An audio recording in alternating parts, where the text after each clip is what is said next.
Bonjour Yves Pascoe, aujourd'hui vous parlez de la sublimation de l'espace Schengen. Et oui Laurence, bonjour, nous allons aujourd'hui parler de sciences physiques. La physique et Schengen. Oui, Schengen mène à tout. Vous vous souvenez, dans différents éditos, je vous ai expliqué que dans le cadre de l'espace Schengen, on peut rétablir les contrôles aux frontières intérieures, mais ce rétablissement-là ne peut se faire que s'il y a une menace grave à l'ordre public. Or, cette notion de menace à l'ordre public est en train de changer et on voit un phénomène de sublimation. Je m'explique. Lorsque l'on a mis en place l'espace de Schengen, la menace grave à l'ordre public était constituée par des comportements violents ou potentiellement violents et que l'on pouvait clairement identifier. À titre d'exemple, les rencontres sportives avec leur cohorte de hooligans constituaient des menaces à l'ordre public.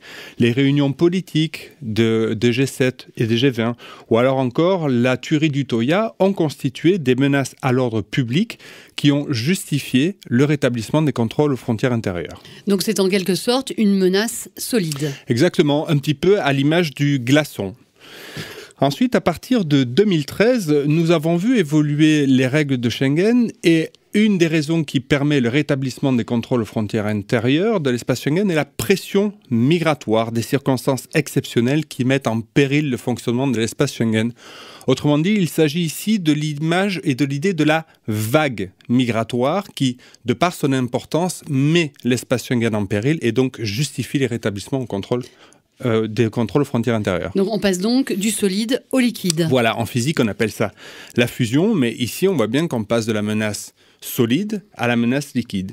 Et désormais, on a un nouveau phénomène qui est en train d'apparaître et si on prend en considération une des dernières propositions de modification des règles Schengen présentées par la Commission européenne, celle-ci prévoit que les rétablissements des contrôles aux frontières intérieures puissent intervenir en cas de mouvements secondaires. Les mouvements secondaires sont les mouvements par lesquels les personnes passent d'un pays à un autre. Alors on a vu en septembre 2015 que les mouvements secondaires étaient excessivement importants, 60 000 arrivées en un week-end à la gare de Munich.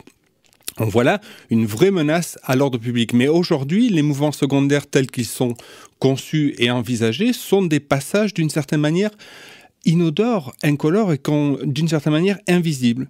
Et on est là à l'état gazeux. Oui, d'accord, je comprends. On passe du solide au gazeux. Voilà, et quand on passe du solide au gazeux, c'est ce qu'on appelle le phénomène de sublimation, et c'est pour ça qu'on peut dire qu'il s'agit de la sublimation de l'espace Schengen. Alors, on conviendra, Laurence, que la théorie vaut ce qu'elle vaut. Mais si on prend un petit peu de recul et si on regarde un petit peu le fonctionnement de l'espace Schengen, on se rend compte que plus on ouvre la possibilité de rétablir les contrôles aux frontières intérieures sur la base de la menace à l'ordre public, plus on cloisonne ou on sclérose l'espace Schengen. Mais bon, la sclérose, c'est du langage médical et ce sera peut-être pour un autre édito.